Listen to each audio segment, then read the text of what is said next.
तो अभी force start करेंगे आज, ठीक है।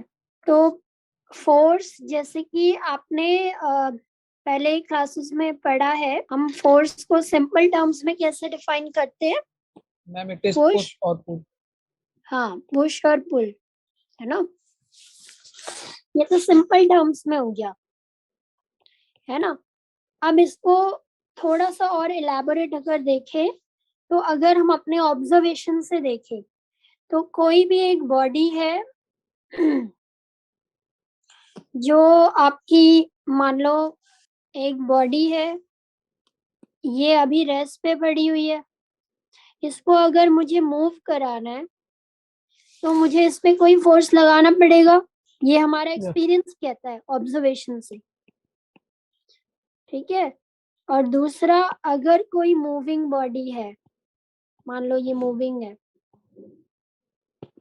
इसको अगर स्टॉप करना है तब भी हमें कोई ऑपोजिट फोर्स लगाना पड़ेगा, तभी ये स्टॉप होगी। तो फोर्स अगर हम सिर्फ थोड़ा सा और इलेबोरेट करें तो it is an agency that is used to bring a body at rest in motion and a body in motion to rest. दोनों के लिए हमें फोर्स चाहिए, ये सिंपल टर्म्स में हमारी ऑब्जर्वेशन से हम कह सकते हैं। अब दूसरी बात है कि ठीक है, हमें एक्सटर्नल एजेंसी तो चाहिए फोर्स लगाने के लिए, लेकिन क्या ये एजेंसी हमेशा कांटेक्ट में होनी चाहिए बॉडी के? जो ये फोर्स लगा रही हूँ इस हमेशा बॉडी, हर केस में ये बॉडी को टच करना चाहिए? कोई ऐसा आप बता सकते हो फोर्स जहाँ पे फोर्स बॉडी पे लगता है और विदाउट कांटेक्ट होता है, बॉडी पे कांटेक्ट में नहीं होता लेकिन फोर्स लगता है? ऐसा कोई एग्जांपल आ रहा है आपके दिमाग में? ग्रेविटी को देखो, ग्रेविटेशनल पुल, जब कोई एक ऊपर से बॉल या स्टोन कुछ गिरता है तो ग्रेविटी तो अर्थ लगा रही है ना, अर्थ पुल कर रही है, तो अर्थ इसके कांटेक्ट में नहीं है तब भी इस पे पुल लग रहा है mg। तो ये ग्रेविटेशनल और मैग्नेटिक, आपने देखा है ना मैग्नेट कैसे पुल करता है, कांटेक्ट में जरूरत ही नहीं है उसको। यहाँ आयरन पड़ा है, यहाँ मैग्नेट है, वो पुल करेगा, उसको कांटेक्ट की जरूरत ही नहीं है। तो इलेक्ट्रोमैग्नेटिक फोर्सेस, ग्रेविटेशनल फोर्सेस, ये सारे ऐसे एग्जांपल है जहाँ पे your agency may not be, is not in contact with the body। तो जैसे यहाँ पे बोला है the external agency may or may not be in contact with the body। तो जरूरी नहीं है अगर किसी बॉडी पे फोर्स लग रहा है तो वो जो एजेंसी फोर्स लगा रही है वो बॉडी की कांटेक्ट में है। ये बात क्लियर होगी। अच्छा, अब जो हमें लॉज पढ़ने हैं न्यूटन के, लेकिन न्यूटन के लॉज आए कैसे, उसने फॉर्मुलेट कैसे करे, उसके पीछे थोड़ी थ्योरी है जो हम, मतलब पहले लॉज के पहले कुछ थ्योरीज थी। कि पहली चीज जिसने थोड़ा सा न्यूटन के थॉट चलाए, वो ये थ्योरी पहले थी कि कोई भी बॉडी अगर सरफेस पे है तो क्वेश्चन ये था कि इसको यूनिफॉर्म मोशन में, पहले तो आपको याद है यूनिफॉर्म मोशन क्या होता है? क्या होता है uniform motion?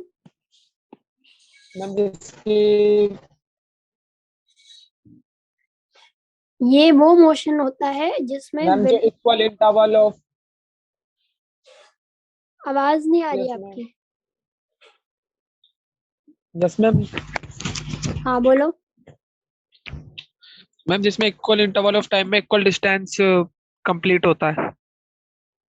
Equal interval of time में इक्वल डिस्टेंस कवर होता है, राइट। तो yes, इसका मतलब क्या है?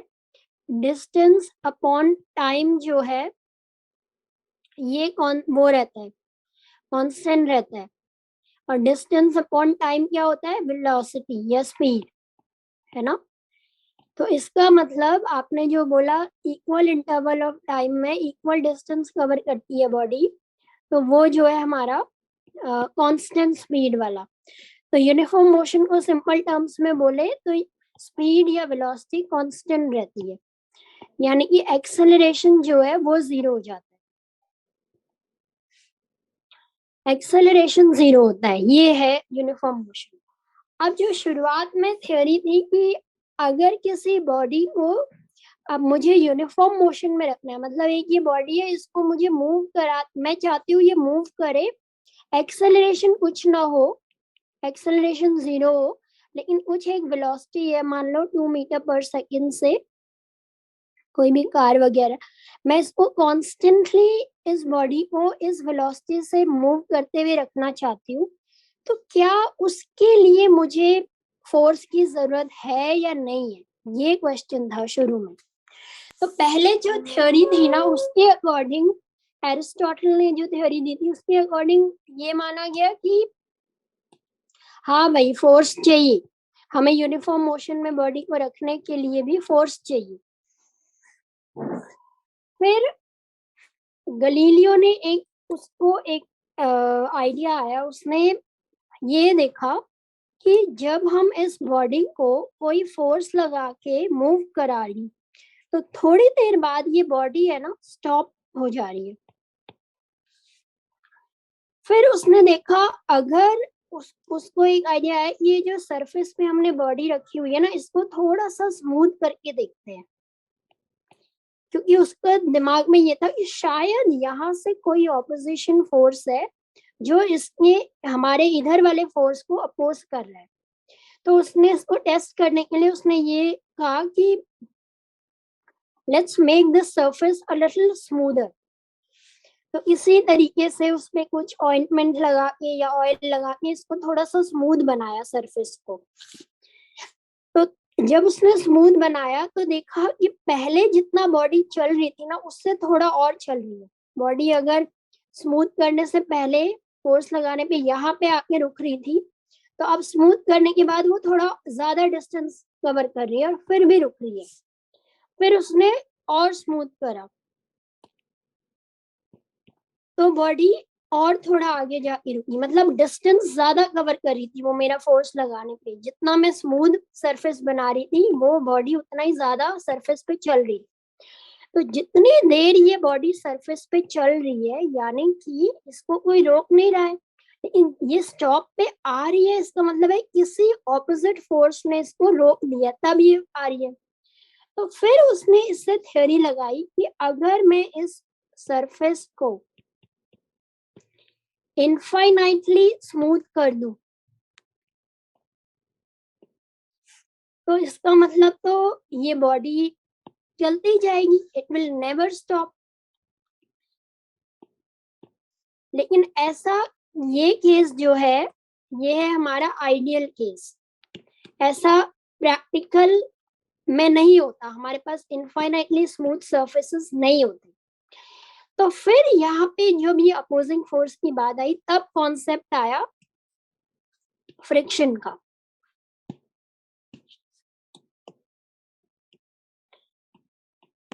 तो फिर जो है आपका न्यूटन का ऐसे फर्स्ट लॉ आया कि पहले तो एक आपको इसमें जो चीज देखनी है कि इनर्शिया क्या है।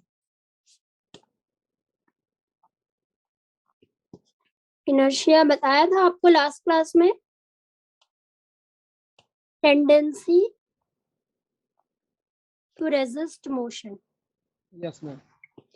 Resist change in state. Body अगर रेस्ट में है या किसी भी मोशन में है, वो अपने मोशन, स्टेट ऑफ मोशन को चेंज करने में रेजिस्टेंस दिखाती है। जैसे इलेक्ट्रिकल रेजिस्टेंस होता है, तो ये मास की वजह से इनर्शिया रेजिस्टेंस आता है। तो अगर बॉडी रेस्ट में है तो वो चाहती है रेस्ट में रहे, अगर वो कांस्टेंट v से मूव कर रही है, वो चाहती है कांस्टेंट v से मूव करे, अगर कांस्टेंट a से मूव कर रही है, वो चाहती है कांस्टेंट a से मूव करे। ये नेचर का लॉ है कि बॉडी, हर बॉडी की एक टेंडेंसी है कि वो अपनी स्टेट ऑफ मोशन को बरकरार रखे, और इसी टेंडेंसी को हम लोग इनर्शिया बोलते हैं। तो फर्स्ट लॉ को जो न्यूटन का है, उसको लॉ ऑफ इनर्शिया भी बोला जाता है। तो क्या उसने फर्स्ट लॉ, उसने इस हिसाब से फिर कैसे फॉर्मुलेट किया कि every body continues to be in a state of rest or of uniform motion in a straight line unless compelled by an external force to act otherwise. तो जो ये गैलीलियो का एक्सपेरिमेंट था कि अगर मैं इसको इनफाइनाइटली स्मूथ बना दूं, उससे उसका कहने का मतलब क्या था कि जैसे उसने स्मूथ करता गया ना, वो कर क्या रहा था, जब भी वो स्मूथ कर रहा था सरफेस को, तो वो फ्रिक्शन जो फोर्स है ना उसको रिड्यूस कर रहा था.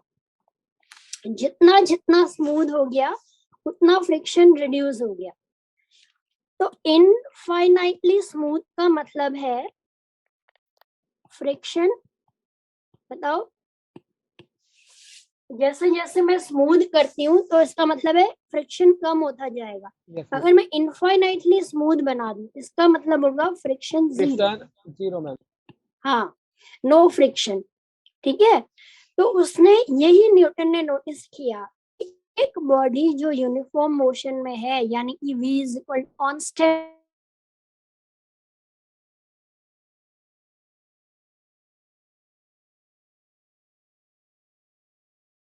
हेलो. हाँ, यस मैम, आपकी आवाज ही नहीं आ रही थी बीच में. अब आ रही है? अभी यस आ मैम. रही है? Yes ma'am. तो फिर ये कंक्लूजन आया कि v अगर कांस्टेंट है, कोई एक्सेलरेशन बॉडी का नहीं है, तो मुझे कोई भी फोर्स लगाने की जरूरत नहीं है, कोई भी एक्सटर्नल फोर्स की जरूरत नहीं है. तो ये जो हमारी पुरानी थ्योरी थी कि हमें फोर्स लगाना पड़ता है एक बॉडी को v is equal to constant motion में रखने के लिए, वो इसलिए नहीं था कि हमें इसको v is equal to constant motion में रखना के लिए फोर्स लगाना है. ये जो हम फोर्स लगा रहे थे, ये यहाँ सरफेस का जो फ्रिक्शनल फोर्स है उसके अपोजिशन में, ये उसके अगेंस्ट मूव कराने के लिए ये फोर्स लग रहा था. देखो स्टेटमेंट ध्यान से सुनो. हमें बॉडी को यूनिफॉर्म मोशन में रखने के लिए फोर्स नहीं लगाना पड़ता, हमें बॉडी को कोई और फोर्स को अपोज करने के अगेंस्ट मूव कराना है, तब हमें फोर्स लगाना. तो फिर न्यूटन का जो हमारा लॉ आया कि every body continues to be in state of rest और of uniform motion in a straight line unless, जब तक ऐसा ना हो जाए कि by some external force to act otherwise, जब तक उस पे कोई बाहर का एक्सटर्नल फोर्स नहीं लगता है.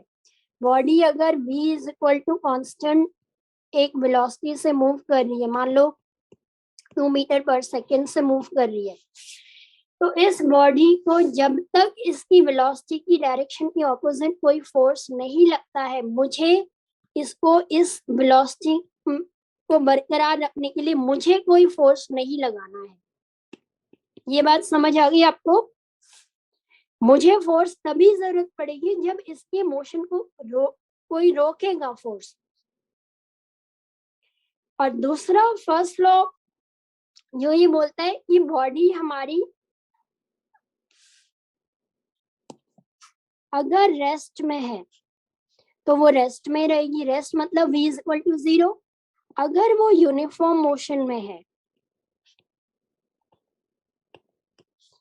यानी कि v is equal to constant value है, तो ये दोनों स्टेट सिमिलर है. और एक बॉडी का इन दोनों में से कोई भी सिचुएशन होगा, वो बॉडी इनको बदलेगी नहीं अनलेस वर्ड था, जब तक कोई फोर्स इस पे एक्ट नहीं करेगा. एक्सटर्नल फोर्स एक्टेड नहीं होगा. हाँ, एक्सटर्नल फोर्स क्या करेगा, वो एक्सेलरेशन प्रोड्यूस कर देगा. और एक्सेलरेशन प्रोड्यूस हुई तो इसका मतलब है v चेंज हो जाएगा. तो ये भी नहीं रहेगा, ये भी नहीं रहेगा. ये तभी है दो सिचुएशन जब फोर्स 0 है. ठीक है, ये फर्स्ट लॉ था, सिंपल. इसका दूसरा स्टेटमेंट हम देख सकते हैं. If the net external force on a body is 0, its acceleration is 0. और acceleration can be non zero only if there is no net external force. Ma'am इसे सिंपली भी तो लिख सकते हैं. हाँ जी मैम, इसे सिंपली भी तो अगर मैम पूछते तो ऐसे लिख सकते हैं ना ma'am. An object is at rest और motion continue to be state at rest, state of rest or motion unless an external force acted on them. हाँ सिंपल, कोई भी आपको समझ आ गया ना। मोशन नहीं बोलना, यूनिफॉर्म मोशन, क्योंकि मोशन तो एक्सेलरेशन वाला भी होता है। Yes, ma'am. A body at rest or in uniform motion, खाली मोशन नहीं बोलना। मोशन तो बहुत तरीके के है, नॉन यूनिफॉर्म भी है, यूनिफॉर्म भी है, विद एक्सेलरेशन है, विदाउट एक्सेलरेशन है, ठीक है। बाकी स्टेटमेंट ठीक है आपका। Two ways to apply the first law. अब फर्स्ट लॉ को हम दो तरीके से बोल सकते हैं। एक तो ये बोल सकते हैं कि नेट एक्सटर्नल फोर्स 0 है, एक्सेलरेशन 0 है, तो फिर हमारा v कांस्टेंट होगा। एक तो ये तरीका है। दूसरा हम बोल सकते हैं अगर एक्सेलरेशन 0 है तो नेट फोर्स फर्स्ट लॉ से 0 होना चाहिए। दोनों ही तरीके से काम करेगा, ठीक है। अगर आपको एक्सेलरेशन की इंफॉर्मेशन दी है, आप बोलोगे एक्सेलरेशन 0 है तो फोर्स 0 होगा, और एफ नेट 0 है, वहां से भी हम बोल सकते हैं कि ये 0 है। अभी ध्यान रखना, अभी तक F is equal to M में आया नहीं था, ये तो बाद में आया है। ये थ्योरी पहले ही आ गई थी। मैम एफ नेट क्या है मैम?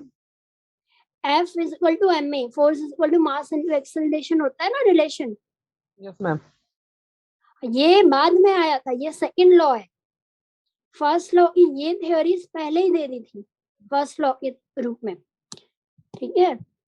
तो इसके बाद यही स्टेटमेंट है कि बॉडी, जो जैसा मैंने आपको बताया कि एक बॉडी अगर आपकी रेस्ट पे है,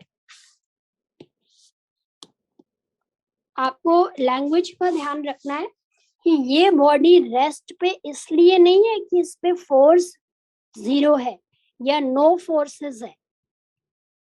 ये बॉडी रेस्ट पे इसलिए है because all forces are balanced.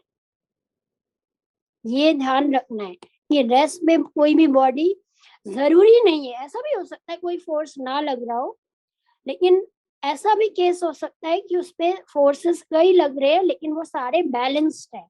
Balance का मतलब जैसे अगर किसी बॉडी पे 2 न्यूटन ऊपर से लग रहा है नीचे को, तो 2 न्यूटन कोई चीज नीचे से ऊपर भी लगा रही है उसपे, तो इन दोनों का नेट इफेक्ट 0 हो गया। अगर कोई उस पे 3 न्यूटन इधर से लगा रहा है तो ऑपोजिट में 3 न्यूटन इधर से भी कुछ लगा रहा है, तो इस डायरेक्शन में भी उस पे कोई फोर्स नहीं लग रहा है, तो इसलिए भी बॉडी रेस्ट पे हो सकती है। तो कोई भी बॉडी अगर रेस्ट पे है, यही state, if an object is at rest और in uniform motion, linear motion, it is not because there are no forces acting on it, but because the various external forces cancel out or add up to 0 net external force। और Newton first law में आप ध्यान रखना, net external force की बात हो रही है। ऐसा नहीं है कि कोई फोर्स ही नहीं लगेगा, लेकिन नेट, नेट का मतलब है सम, सबका सम, सबका सम करके कोई फाइनल फोर्स आता है तभी एक्सेलरेशन प्रोड्यूस होगी। अगर सारे फोर्सेस मिलके बैलेंस कर रहे हैं, एक दूसरे को कैंसिल कर रहे हैं, तो फिर हमारा कोई एक्सेलरेशन नहीं होगा बॉडी में। अब दूसरी एक ऑब्जर्वेशन जो इससे समझने वाली है कि मान लो आप, एक टेबल है उस पे बुक रखी हुई है, ठीक है, कोई भी मतलब बुक है ऐसे मान लो, और ये बुक आपकी रेस्ट पे है, आपने ऑब्जर्व किया, तो आप फर्स्ट लॉ को यहाँ पे कैसे हम लोग अप्लाई करेंगे। एक तरीका तो कई लोग ऐसे बोल सकते हैं, अच्छा इस बुक को अगर जो ये टेबल पे रखी हुई है, इस पे फोर्सेस क्या लग रहे होंगे बता सकते हो आप। आपके घर में जैसे कहीं भी टेबल पे कोई ऑब्जेक्ट रखा हुआ है, रेस्ट पे पड़ा हुआ है टेबल पे, उस पे फोर्सेस लग रहे हैं या नहीं लग रहे?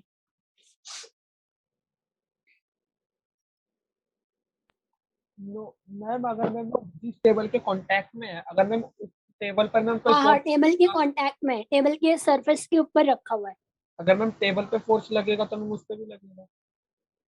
हाँ, तो बुक पे फोर्स लग रहे हैं कि नहीं, ग्रेविटी लग रहा है या नहीं? मैम लग रहा है। लग रहा है। तो ये ग्रेविटी की वजह से नीचे गिर क्यों नहीं रही है?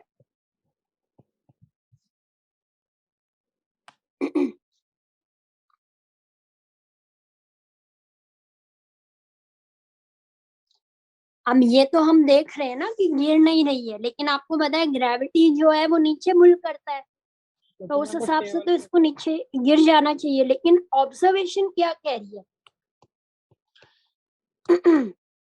ऑब्जर्वेशन ये कह रही है कि बुक तो रेस्ट पे है भाई, नीचे तो नहीं गिर रही। तो इसका मतलब आप क्या बोलोगे? फर्स्ट लॉ जो हमने देखा कि बॉडी रेस्ट पे तभी होती है जब नेट एक्सटर्नल फोर्स जीरो होता है, उसको एफ नेट बोल सकते हैं शॉर्ट में। जब ये जीरो होता है ना, सारे फोर्सेस बैलेंस्ड होते हैं, तभी बॉडी रेस्ट पे होती है। तो अब आप इस बुक को देख के क्या बोल सकते हो कि ग्रेविटी तो नीचे लग रहा है, अगर ये बुक रेस्ट पे है तो इसका मतलब बताओ। मैम एफ नेट 0 है और मैम ऑल फोर्सेस बैलेंस है। हाँ, तो इसका मतलब अभी तो हमें ग्रेविटी ही पता है, तो इसका मतलब इस ग्रेविटी को कोई एक फोर्स है जो बैलेंस कर रहा है, यस तभी मैम। तो इसमें उसका इफेक्ट नहीं दिख रहा है। तो वो जो फोर्स है, ये फोर्स होता है रिएक्शन फोर्स, जो टेबल से लगता है। टेबल जितना ग्रेविटी इस पे नीचे लगा रही है उतना ही ऊपर लगाता है। और ये जो ग्रेविटेशनल वेट वाला डब्ल्यू है, ये और आर इक्वल है, ये बैलेंस्ड हो गए, इसलिए ये बुक जो है रेस्ट पे है। ठीक है, तो अब आपको स्टेटमेंट का ध्यान रखना है। हमने बुक को रेस्ट पे ऑब्जर्व किया, हमें पता है कि ग्रेविटी लग रही है, लेकिन ये तो फॉल नहीं हो रहा है, तो इसका मतलब इस पे कोई एक ऐसा फोर्स है जो इस डब्ल्यू को बैलेंस करके नेट फोर्स जीरो कर दे रहा है। तो हम बोलेंगे because it is at rest, इसलिए हम कंक्लूड करते हैं फर्स्ट लॉ से कि एफ नेट जीरो होना चाहिए और जो है W is equal to R होना चाहिए। हम ये नहीं बोल सकते कि W is equal to R है इसलिए ये रेस्ट पे है, क्योंकि मैंने आपको W या R में से किसी की वैल्यू दी नहीं दी ना। मैंने आपको बुक का मास बताया नहीं बताया, मैंने आपको टेबल का क्या रिएक्शन फोर्स लग रहा है वो बताया नहीं बताया, तो आप कैसे बोल सकते हो ये दोनों इक्वल है इसलिए रेस्ट पे है? लेकिन मैं मेरी ऑब्जर्वेशन से मैं इस कंक्लूजन पे पहुंची हूँ यूजिंग फर्स्ट लॉ। ठीक है, अगर मैम एग्जाम में पूछते हैं कि ये क्वेश्चन तो मैम क्या लिखेंगे? Because of first law book is on rest. Book is at, मेरी ऑब्जर्वेशन क्या है, जैसे मैं देख रही हूँ बुक रेस्ट पे है, और फर्स्ट लॉ बोलता है रेस्ट पे तभी बॉडी रहती है जब एफ नेट जीरो होता है। तो इसका मतलब है कि ये इस पे जो दो फोर्स है वो बैलेंस्ड है, मतलब W माइनस आर जीरो है और W is equal to R है, ये दोनों बैलेंस्ड है, तो एफ नेट जीरो है। ठीक है, यस मैम। जो फर्स्ट लॉ का ये स्टेटमेंट है ना, मतलब फर्स्ट लॉ से ये कंक्लूजन आता है कि नेट एक्सटर्नल फोर्स जीरो तभी होता है जब ये बॉडी रेस्ट पे तभी होती है। तो ये मैंने दो चीजें बता दी है कि ये कि W is equal to R है, फोर्सेस कैंसिल हो रहे हैं, इसलिए बॉडी रेस्ट पे नहीं, क्योंकि मुझे रेस्ट पे दिख रही है इसलिए इसका मतलब ये दोनों इक्वल होने चाहिए, ये एक्सप्लेनेशन। अगर आपको W और R की वैल्यू दी हुई है तब तो आप ठीक है, लेकिन W और R हमें कहाँ पता होता है डेली ऑब्जर्वेशन में। Yes ma'am. The property of inertia, आप जैसे आता है इनर्शिया का एक एग्जाम्पल हम लोग देखते हैं। जैसे आपने पढ़ा हुआ है शायद पहले कि हम लोग बस में जब भी ट्रैवल करते हैं तो हमें झटका लगता है, जर्क लगता है, उसका क्या रीजन है पता है आपको? याद है, पढ़ा हुआ है 9th में? Yes ma'am. क्या रीजन है? मैम एक बार दोबारा रिपीट करना मैम। जैसे बस होती है ना, बस में या तो सडनली स्टार्ट हो कोई बस, यस बस मैम। में यस हम मैम। बैठे हैं, सडनली स्टार्ट या स्टॉप होती है तो हमें एक जर्क लगता है, झटका, आगे की जिस डायरेक्शन में वो स्टार्ट होती है, तो वो क्यों लगता है? मैम इनर्शिया ऑफ मोशन की वजह से। क्या एक्सप्लेन करो थोड़ा। Yes ma'am. मैम जैसे मैम अगर हम बस में मैम किसी बस में हम खड़े हैं तो मैम हमारे जो लेग है मैम वो बस के कांटेक्ट में यानी मोशन में है। तो मैम अगर बस चलेगी तो मैम हमारा जो लोअर पार्ट होगा मैम वो तो मैम मोशन में होगा, बट अपर बॉडी जो होगी मैम वो रेस्ट में होगी। लेकिन मैम जैसी लेकिन अगर लेकिन हमारा, ठीक है सही बोला, इसमें थोड़ा सा करेक्शन है, जो हमारा लेग है वो क्यों आगे मूव कर जा रहा है, उस पे कौन सा फोर्स लग रहा है? उसको तो रेस्ट पे ही रहना चाहिए था। नीचे से बस की जो फ्लोर है वो आगे निकल जाती, हम इधर ही रह जाते। हम कैसे आगे जा रहे हैं? कांटेक्ट की वजह से कैसे आगे जा रहे हैं? अगर मान लो, अच्छा चलो मैं ये बोलती हूँ, अगर मान लो जो बस का फ्लोर होता ना वो बिल्कुल स्मूथ होता, जैसे मैंने अभी बताया, होता तो नहीं है पर मान लो बिल्कुल स्मूथ होता, तो क्या होता? बस मूव कर जाती, ये फ्लोर मूव कर जाता, और हम लोग इधर के इधर ही रह जाते, और लास्ट में बस का जो बैक है वो हमें हिट करता। लेकिन क्योंकि स्मूथ नहीं है तो मेरे मेरे पैर और बस के फ्लोर के बीच में फ्रिक्शन है जो मेरे को आगे मूव करा रहा है। अच्छा, फ्रिक्शन का काम क्या होता है? इट अपोजेस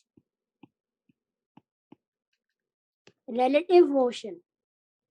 अब इसका क्या मतलब है कि कोई भी एक सरफेस है ना, और दूसरा सरफेस उसके कांटेक्ट में है, इन दोनों के बीच में फ्रिक्शनल फोर्स हमेशा लगेगा, और उसका काम होता है, अगर ये दोनों के बीच इनमें से कोई एक बॉडी मूव कर रही है इस सरफेस के रिलेशन में, तो इसका काम है उस रिलेटिव मोशन को रोकना। तो ये रोकेगा कैसे? अब मैं अगर यहाँ पे फ्रिक्शन नहीं होता, मेरा पैर आगे मूव ही नहीं कर सकता, क्योंकि हमें पता है कि बिना फोर्स के मोशन हो ही नहीं सकता। अगर मैं रेस्ट पे हूँ, मैं इनिशियली रेस्ट पे थी, है ना, जब बस खड़ी हुई थी मैं रेस्ट पे थी, यस मैम।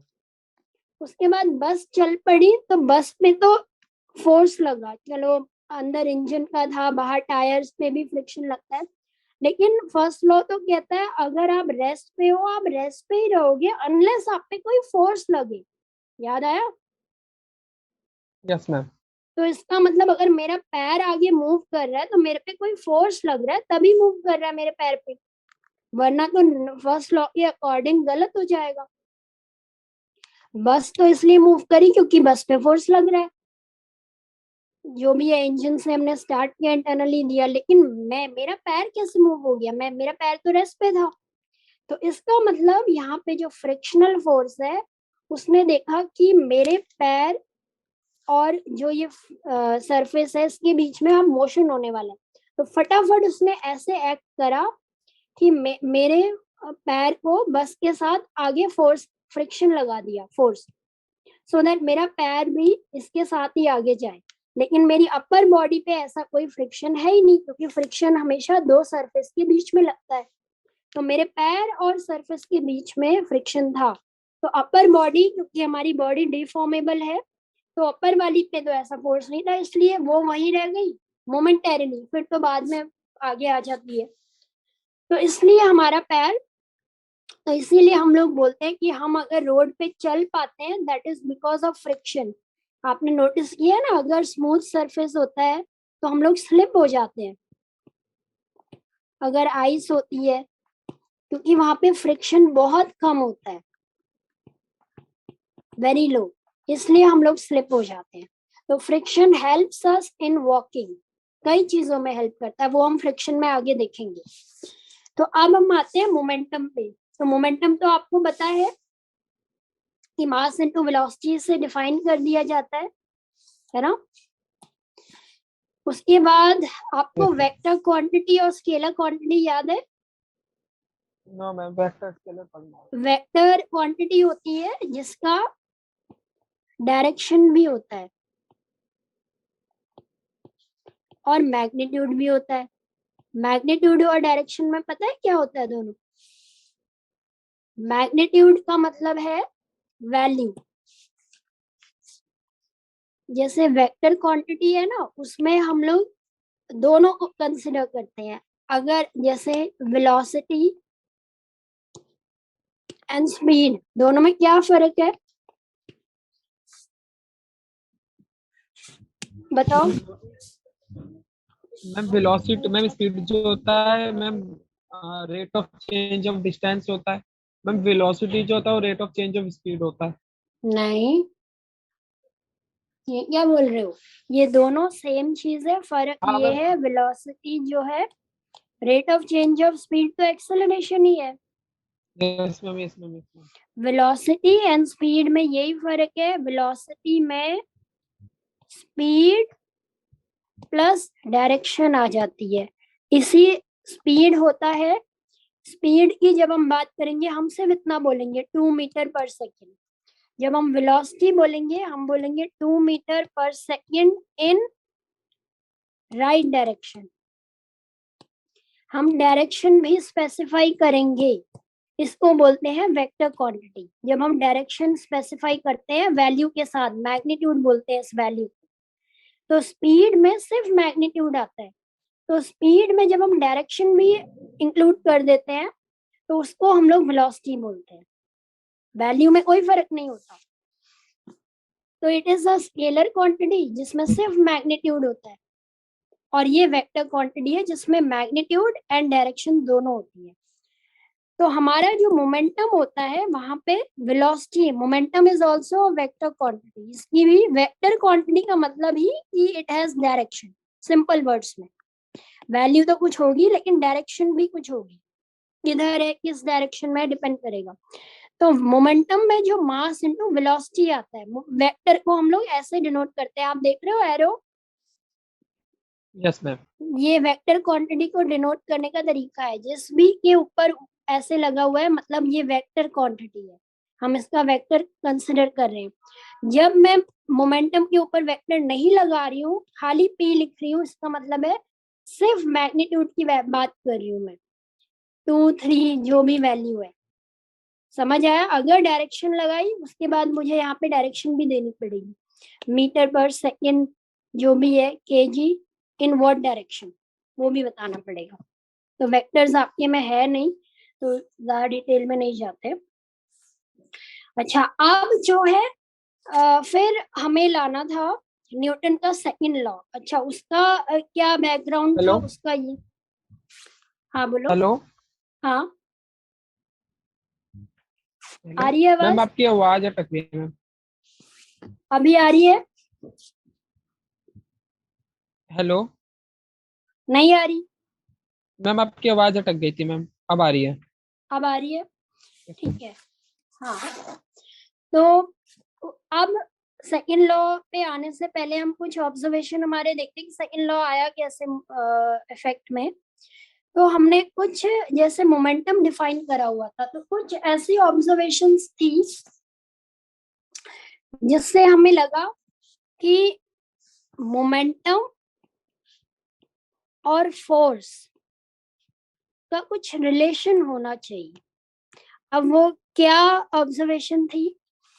जब भी हमने मोमेंटम में क्या आता है, मास और वेलोसिटी, ठीक है। तो एक ऑब्जर्वेशन ये होती है सिंपल कि अगर जिस बॉडी का मास ज्यादा होगा उस पे फोर्स हमें ज्यादा लगाना पड़ता है उसकी स्टेट ऑफ मोशन को बदलने के लिए।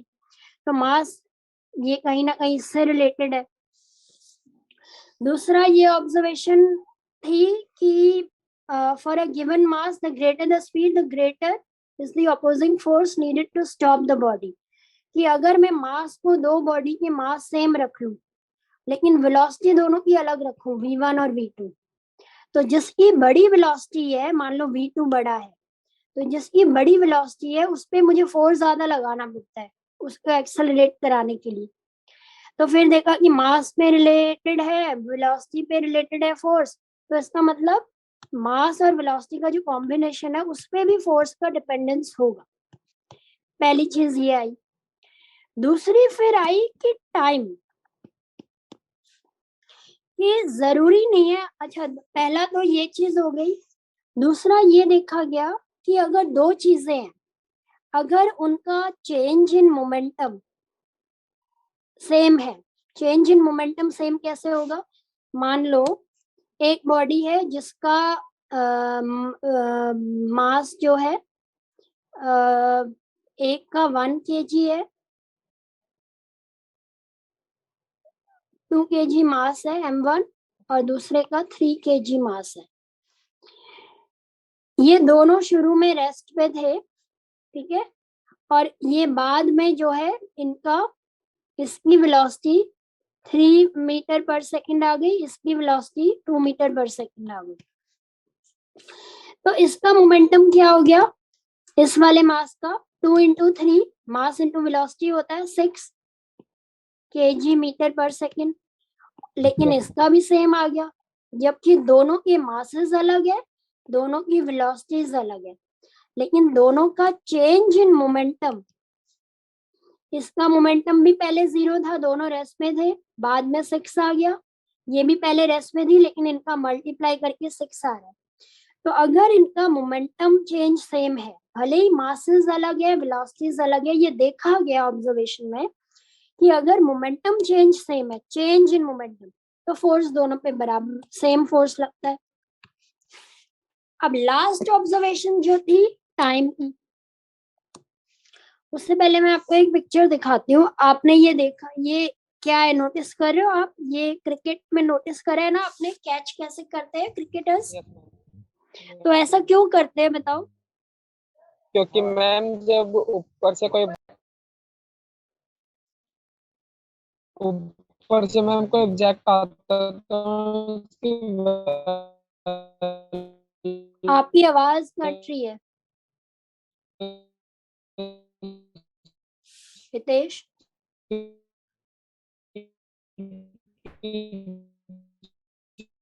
हेलो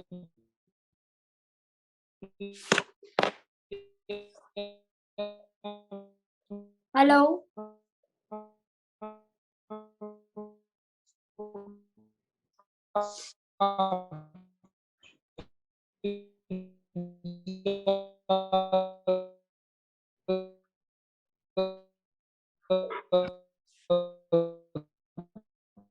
हेलो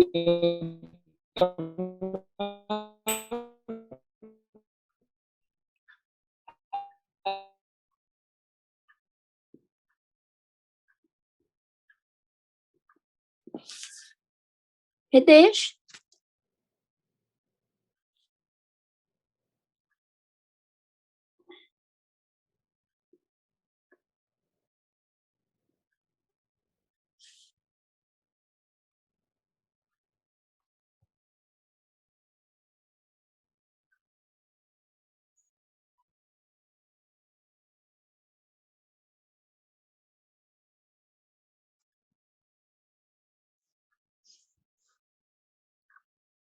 हेलो, आवाज आ रही है आपको? Yes ma'am. मैम तो थोड़ा इंटरनेट चला गया था, इस वजह से हो रहा था मैम। तो अभी कर सकते हैं या नेक्स्ट में कंटिन्यू करें? तो मैम कर सकते हैं अभी। ठीक है। हाँ, तो ये आप रीजन बता रहे थे, मुझे बताओ।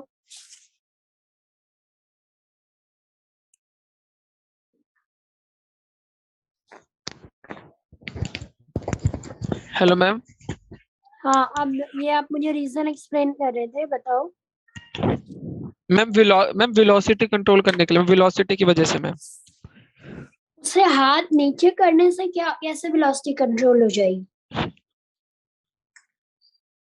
क्योंकि मैम जब मैम वो ऊपर से मैम कोई ऑब्जेक्ट आता है उसकी वेलोसिटी मैम काफी ज्यादा, अगर मैम इसको हम वैसे पकड़ेंगे तो मैम हमारे हाथ में लग सकती है और मैम इंजरी हो सकती है। अच्छा, जैसे मैम तो अगर हम, अगर थोड़ी देर बाद पकड़ूंगी तो वेलोसिटी कम हो जाती है?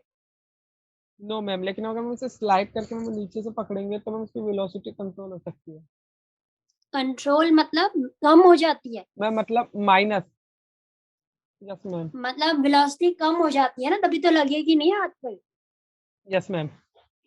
है ना? तो इसको हम दूसरे तरीके से बोल सकते हैं कि जो क्रिकेटर है वो बॉल को टाइम दे रहा है कि उसका मोमेंटम और जो है रिड्यूस हो जाए।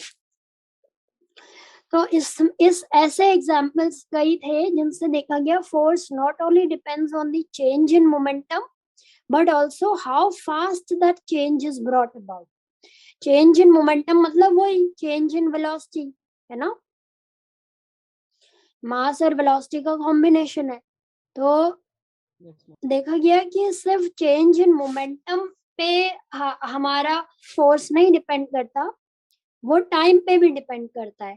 तो हमारे हाथ में फोर्स ही तो लगता है बॉल से। तो अगर ये देखा गया, अगर टाइम में बढ़ा दूं बॉल का थोड़ा उसको कैच करने में, तो मेरा फोर्स भी जो है वो फर्क पड़ता है। तो इन सारे ऑब्जर्वेशन से फिर हमारा सेकंड लॉ आया। जैसे मैंने आपको बताया, सेकंड लॉ में फोर्स जो है चेंज इन मोमेंटम पे डिपेंड कर रहा था, और टाइम देखा गया कि टाइम को जैसे ही मैं बढ़ा रही हूँ मेरा फोर्स जो है कम लग रहा है। मैंने बॉल को टाइम ज्यादा दिया तो फोर्स मेरे हाथ में कम लगा। तो इसका मतलब force is inversely proportional to delta टी। इनवर्स प्रोपोर्शन समझते हो कि ये बढ़ेगा तो ये कम होगा, और डायरेक्ट प्रोपोर्शन का मतलब है ये बढ़ेगा तो ये भी बढ़ेगा। मैथ्स में पढ़ते थे ना हम लोग। Yes ma'am. हाँ, तो इसी से फिर सेकंड लॉ आया कि net force is F is equal to net force is change in momentum upon change in time। और उसी को फिर ये कैलकुलस से आता है, ये बिग चेंज और स्मॉल चेंज को हम फिर डी से डिनोट करते हैं। तो वहीं से फिर हमारा एम ए आया। F इज इक्वल टू, ये कैलकुलस का पार्ट है, आपके में नहीं है, आप डायरेक्ट ये वाला रिजल्ट याद रखो फाइनल। ठीक है, मैम एक बार मैम आप रिपीट करना मैम थोड़ा सा, क्योंकि मैम सेकेंड लॉ ये कहता है कि जो फोर्स है it is rate of change of momentum. Rate of change, किसी भी चीज का रेट ऑफ चेंज मतलब चेंज विद टाइम, कि मोमेंटम का टाइम के साथ जो चेंज होना का जो रेट है उसी को फोर्स बोलते हैं। किसी भी बॉडी का मोमेंटम में कितना चेंज आया और उस चेंज को आने में टाइम कितना लगा, इसी को फोर्स कहते हैं। ये सेकंड लॉ है, और यही फिर आगे हमारा एमए बन जाता है। अब यहाँ से एमए आने का ये कैलकुलस का पार्ट है, आप ये मैथ्स का पार्ट है, आपके में नहीं है, आप सीधा इसको ऐसे समझ लो, F is equal to MA.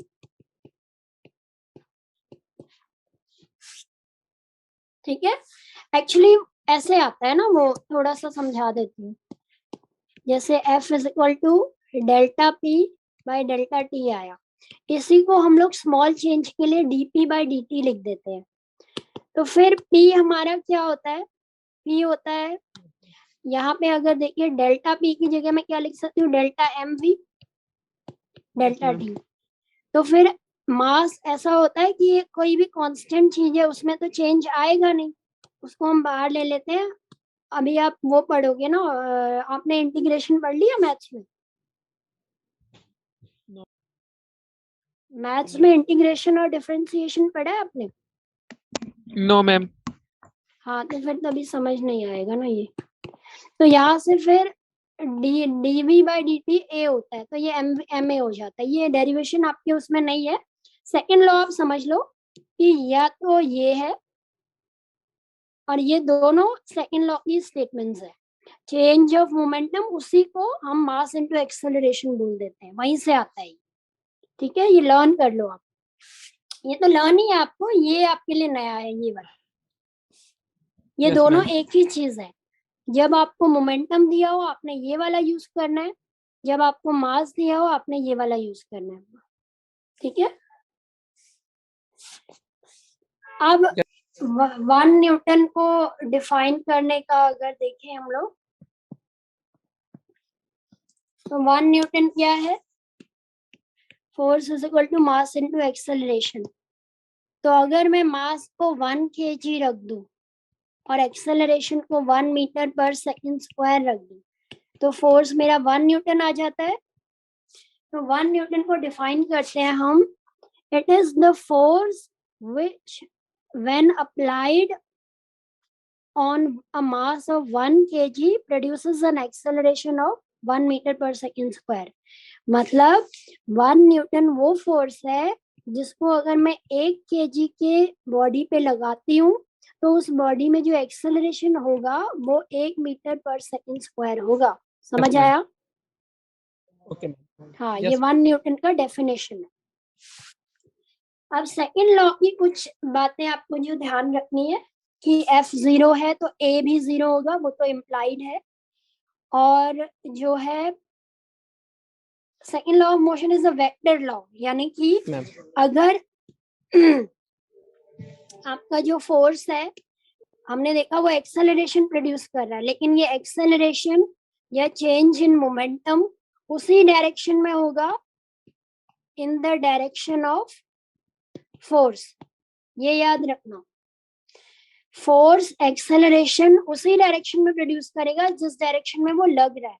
Force इधर लग रहा है तो बॉडी एक्सेलरेट भी इधर ही करेगी, ऐसा नहीं है वो फोर्स इधर लगा रहा है और बॉडी ऊपर चली जाएगी। ठीक है, यस मैम। हाँ ये वेक्टर लॉ है। बाकी अब थर्ड लॉ का आपका देखते हैं। थर्ड लॉ तो आपको बताइए वैसे भी, action and reaction forces are equal. तो इसका मेनली ओरिजिन ये था कि अगेन न्यूटन का ही ऑब्जर्वेशन था कि कोई भी नेचर में जो फोर्सेस है ना, दे नेवर अकर सिंगली।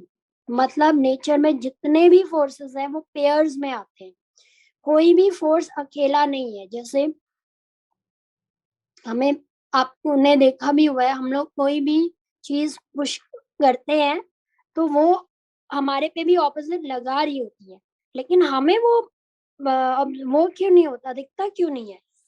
इसका भी रीजन पता है आपको?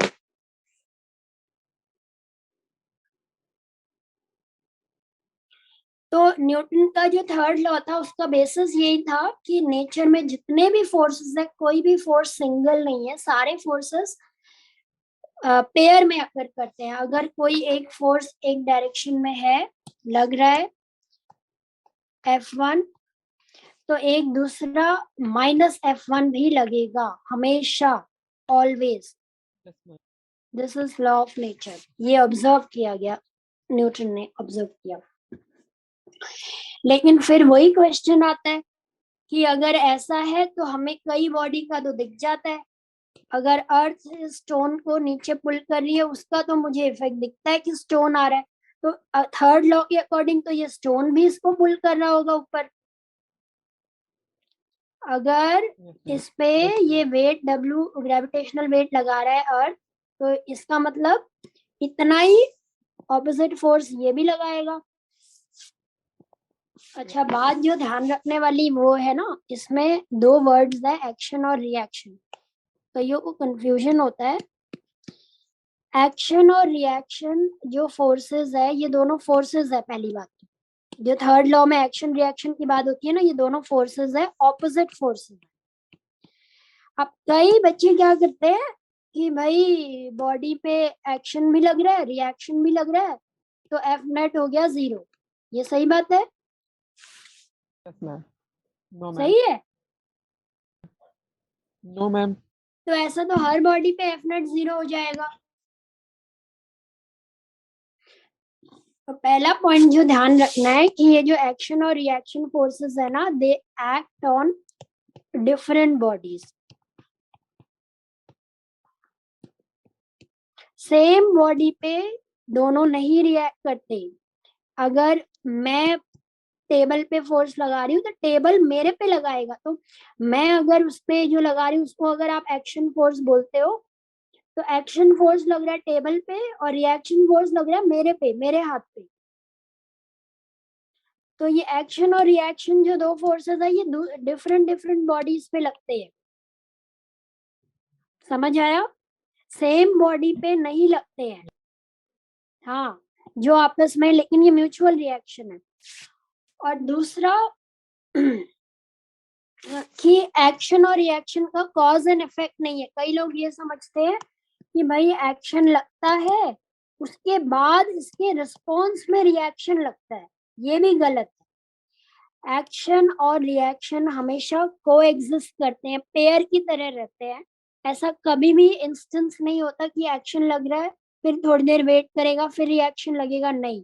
एक्शन जैसे ही लगना शुरू किया रिएक्शन भी उसके साथ ही लग गया, दोनों साथ में एग्जिस्ट करते हैं एज अ पेयर। ठीक है, ऐसा ये बोलना गलत है कि एक्शन लगाया और फिर मुझे रिएक्शन मिला, ये इंग्लिश के वर्ड की तरह इनको नहीं यूज करना। फिजिक्स में एक्शन रिएक्शन जो फोर्सेस है उनका अलग मतलब है कि they exist as pair. Reaction action के रिस्पॉन्स नहीं है, ठीक है, कॉज एंड इफेक्ट नहीं है। तो थर्ड लॉ का जो स्टेटमेंट है वो यही कि for to every action there is always an equal and opposite reaction. अब ये जो क्वेश्चन मैंने आपसे पूछा कि फिर बताओ कि स्टोन को पुल कर रहा है और यहाँ इतनी बड़ी अर्थ है, ये इस पे लगा रही है डब्ल्यू फोर्स, तो थर्ड लॉ के अकॉर्डिंग ये स्टोन भी इसको अपनी ऑपोजिट डायरेक्शन में, इसको अगर मैं एक्शन बोल दूं, इसी के साथ एक रिएक्शन फोर्स भी एग्जिस्ट करेगा। Yes ma'am, yes. तो ये भी डब्ल्यू होना चाहिए, माइनस डब्ल्यू बोल दे। तो ये कौन लगा रहा है? ये स्टोन लगाना चाहिए अर्थ पे, लेकिन मुझे अर्थ क्यों नहीं दिखाई देती स्टोन की तरफ खींचते हुए? स्टोन पे लगाया वो तो नीचे आ रहा है अर्थ की तरफ, स्टोन ने जब अर्थ पे लगाया थर्ड लॉ के अकॉर्डिंग, तो वो क्यों नहीं ऊपर जा रहा अर्थ?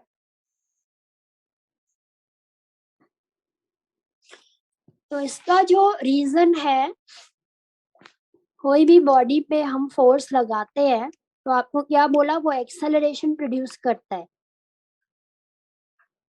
ठीक है, एक्सेलरेशन प्रोड्यूस करता है, तब हमें मोशन दिखता है ना। मैंने इस पे 2 न्यूटन का फोर्स लगाया, मान लो ये 1 kg की बॉडी थी, इसमें एक्सेलरेशन आ जाएगा 2 मीटर पर सेकंड स्क्वायर। तो जब ये एक्सेलरेट करती है तब मुझे फोर्स का इफेक्ट दिखता है। तो मुझे अर्थ का मूवमेंट नहीं दिख रहा है, इसका मतलब ये नहीं है कि ये फोर्स इस पे लग नहीं रहा है। अब मान लो, अब ये एक्सेलरेशन जब दिखेगी तभी तो, अब ये एक्सेलरेशन निकलेगी कैसे, देखो आप, F is equal to M A है, यहाँ से A क्या हो जाएगा, F बाय एम हो जाएगा। अब मान लो ये जो W फोर्स की बात कर रहे हैं, फोर्स की जगह मैं ये W रख देती हूँ, ठीक है। और उसके बाद अगर मुझे अर्थ का एक्सेलरेशन निकालना है कि कितना प्रोड्यूस कर रहा होगा ये जो फोर्स स्टोन लगा रहा है अर्थ पे, ये एक्सेलरेशन कितनी बना रहा होगा, तो वो इस फॉर्मूले से निकलेगा, ये W और उसके बाद नीचे मास ऑफ अर्थ आएगा। अब मास ऑफ अर्थ तो है बहुत बड़ा, और ये फोर्स कुछ नहीं है उसके सामने। तो डिनोमिनेटर जितना बड़ा होता है, ये फाइनल वैल्यू उतनी कम होती है, समझा था ना हमने। इसीलिए हमें ये एक्सेलरेशन जो प्रोड्यूस होती है, होती तो है, but it is very very very very small, unnoticeable, ठीक है, इसलिए हमें नहीं दिखती। तो ये क्वेश्चन भी अगर आता है तो आप बोल सकते हो, we don't see the effect of this stone on the earth because the earth is very massive, बहुत भारी है, the effect of small force on its motion is negligible, मतलब जो दिखता नहीं है, ना के बराबर है। लेकिन ये इसका मतलब ये नहीं है कि फोर्स लग नहीं रहा है, ठीक है। थर्ड लॉ का भी जो आपको मैंने बता दिया, एक्शन रिएक्शन फोर्सेस। अब कंजर्वेशन ऑफ मोमेंटम एक पार्ट रह गया है, इसको नेक्स्ट में, इसका डेरिवेशन है शायद आपके इसमें, तो कंजर्वेशन ऑफ मोमेंटम आपको मैं ये नोट्स, हाँ मैम न्यूटन्स लॉ के डेरिवेशन नहीं है मैम? डेरिवेशन तो नहीं लिखा है आपके सिलेबस में, आपकी टीचर ने कराया, डेराइव क्या करोगे, वो तो ऑब्जर्वेशन से आए हैं। यस मैम, उनका कोई मैथमेटिकल डेरिवेशन नहीं है, इसका है, इसकी मैं आपको नोट्स दे दूंगी, ठीक है मैम। ये आप यहीं से कर लेना, इसको मैं आपको समझा देती हूँ कि ये कंजर्वेशन ऑफ मोमेंटम क्या है, ये नोट्स दे दूंगी, आप डेरिवेशन यहाँ से समझ लेना, मैंने करके दी है आपको। ये क्या बोलता है कंजर्वेशन ऑफ मोमेंटम, कोई भी एक आइसोलेटेड सिस्टम है। अब आइसोलेटेड सिस्टम पहले डिफाइन करना है, नो एक्सटर्नल फोर्सेस, मतलब बाहर से कोई फोर्स नहीं लग रहा है किसी सिस्टम पे, उसको हम आइसोलेटेड बोलते हैं कि ये बिल्कुल आइसोलेटेड, आइसोलेटेड सिस्टम। अगर कोई आइसोलेटेड सिस्टम है, यानी कि एक ऐसा सिस्टम है जिसपे एक्सटर्नल कोई फोर्स एजेंसी फोर्स नहीं लगा रही है, तो कंजर्वेशन ऑफ मोमेंटम ये बोलता है कि उनका जो है मोमेंटम कंजर्व रहता है। मोमेंटम कंजर्व रहने का मतलब है मोमेंटम इनिशियली जो था वही मोमेंटम फाइनल रहेगा, अगर उस पे एक्सटर्नल फोर्सेस नहीं लग रहे हैं किसी सिस्टम पे। अब जो ये डेरिवेशन करी है ना, ये करी है आपके गन और बुलेट के केस को लेके। मान लो ये गन है ना, इससे हमने बुलेट फायर करी, और इसमें क्या करते हैं आपको लैंग्वेज समझनी है। हम इस पूरे को एक सिस्टम ले लेते हैं, नहीं तो आप बोल सकते हो कि भाई बुलेट और इस पे आपस में तो लगा रहे हैं ये फोर्स। मैं इस पूरे को एक सिस्टम मान लेती हूँ, इनके जो आपस में दोनों के फोर्स है वो इंटरनल हो गए। मेरा स्टेटमेंट ये है कि एक्सटर्नल फोर्स नहीं होने चाहिए। अगर एक्सटर्नल फोर्स नहीं है तो P कंजर्व्ड है, P कांस्टेंट है। तो जब हम गन और बुलेट सिस्टम को इसको एक सिस्टम मान लेते हैं, तो मान लो मैंने बुलेट को फायर किया स्मॉल v से, तो आपको पता है थर्ड लॉ के अकॉर्डिंग इस पे भी कुछ फोर्स लगाएगा ये। इस पे अगर F फोर्स लगा, इस पे -F रिकॉइल करेगा ये, तो इसकी कोई रिकॉइल वेलोसिटी होगी जिसको हम नाम दे रहे हैं कैपिटल V ऐसे, ये स्मॉल v है, ठीक है। तो स्मॉल v जो है वो बुलेट की है, और ये है रिकॉइल वेलोसिटी ऑफ गन, ठीक है। तो अब अगर मैंने इनको सिस्टम मान लिया, तो इसका मतलब एक्सटर्नल कोई बाहर से नहीं लगा रहा है, गन और इनके आपस का फोर्स हम कंसिडर कर रहे हैं। तो फिर मेरा कंजर्वेशन ऑफ मोमेंटम से क्या आना चाहिए कि सिस्टम का इनिशियल मोमेंटम क्या होगा सिस्टम का? Momentum of gun plus momentum of, बोलो, बुलेट इनिशियल, ठीक है। अब इनिशियल तो दोनों क्या थे, रेस्ट पे थे, इनिशियली रेस्ट पे थे, फिर मैंने फोर्स लगाया, तो फाइनल क्या हो गया, दोनों का कुछ हुआ होगा। इसका कुछ पीजी है मान लो, इसका कुछ पीबी है। तो मेरे conservation of law of conservation of momentum के अकॉर्डिंग इनका जो पहले मोमेंटम था ये फायरिंग से पहले,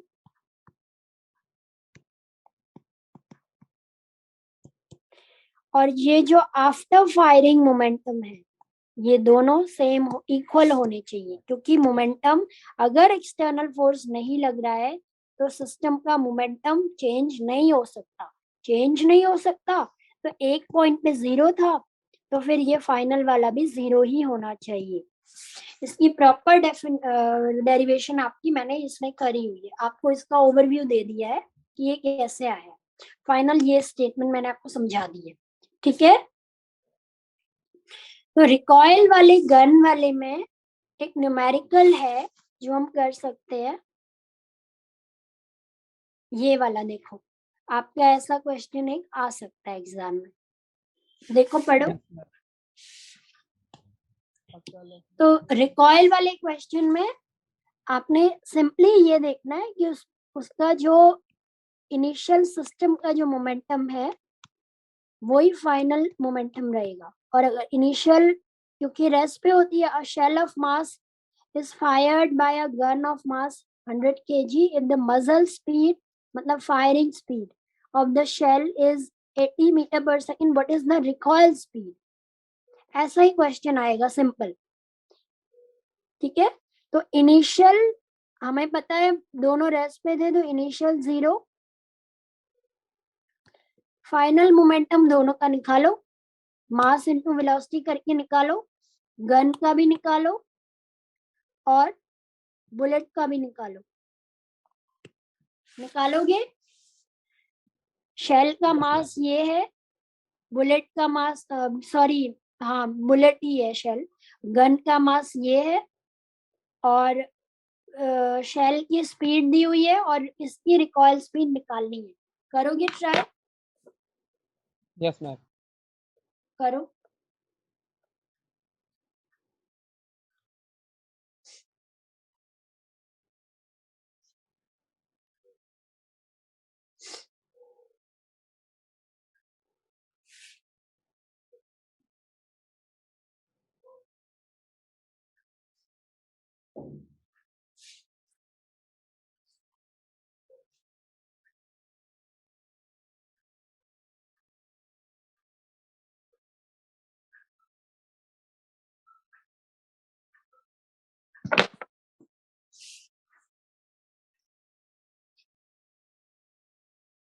शेल का कितना आया momentum?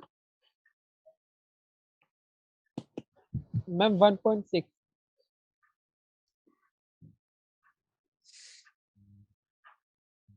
Okay 1.6 kg metre per second. Yes और बुलेट का सॉरी गन का? मैम गन में तो मैम सिर्फ अभी मास दे रखा है ma'am, recoil speed of gun हाँ निकालना। तो हमें क्या बताए आपकी जो ये इसकी स्टेटमेंट है उसमें क्या है कि बुलेट और गन का प्लस करके 0 आता है, देख रहे हो आप? ये आपको याद रखना पड़ेगा कंजर्वेशन का स्टेटमेंट, ठीक है? तो शेल का तो ये आ गया, गन का मास पता है पर वेलोसिटी नहीं पता है, राइट? तो मास हम रख लेंगे 100 इंटू वी। अब आपको पता है उससे P of gun plus P of bullet दोनों को प्लस करके 0 आना चाहिए, तो इसका मतलब 1.6 plus 100 V should be 0। Yes ma'am. इतना आ रहा है समझ? यस इसी मैम। से, क्योंकि यही एप्लीकेशन आपका है, इससे आपको न्यूमेरिकल आ सकता है। एक्चुअली यहाँ पे माइनस आता है, वो वेक्टर इक्वेशन है, उसमें माइनस नहीं लिखा हुआ है। यहाँ पे देखो वेक्टर लगा हुआ है, अगर मैग्नीट्यूड नहीं देखो ना तो हमारा यहाँ पे माइनस आता है, क्योंकि एक मोमेंटम इधर है तो दूसरा इधर है ना?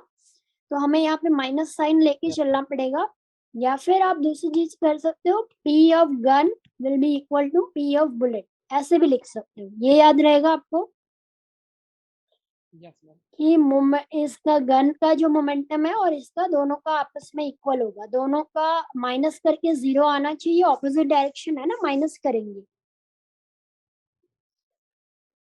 तो 1.6 मैम विल बी इक्वल। हाँ मैम हम गन के मास वेलोसिटी को इनिशियल बोलेंगे कि मैम सेल के वाले को इनिशियल दोनों का 0 है, इनिशियल हम रेस्ट पे मानते हैं, फाइनल ये है।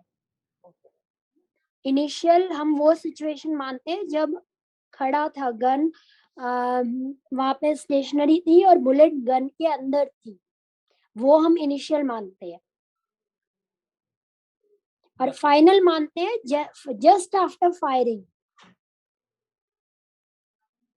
ठीक है? Yes ma'am. ठीक है, तो आप 1.6 को इक्वल टू 100 v करेंगे तो यहाँ से v आ जाएगा 1.6 by 100 which is 0.016 I think metre per second. Yes ma'am. ठीक है, तो ये आपका एक एप्लीकेशन है जो आपको क्वेश्चन आ सकता है। इसके एक दो क्वेश्चन और आपको कहीं मिले 9th वगैरह की बुक में तो आप कर लेना, आपके एमसीक्यू में भी होंगे तो देख लेना। हम नेक्स्ट क्लास में फ्रिक्शन करेंगे, ठीक है? Yes ma'am. ओके चलो, कोई डाउट है तो बोलो, नहीं तो एंड करते हैं, टाइम हो गया काफी। Yes ma'am. Okay then, thank you.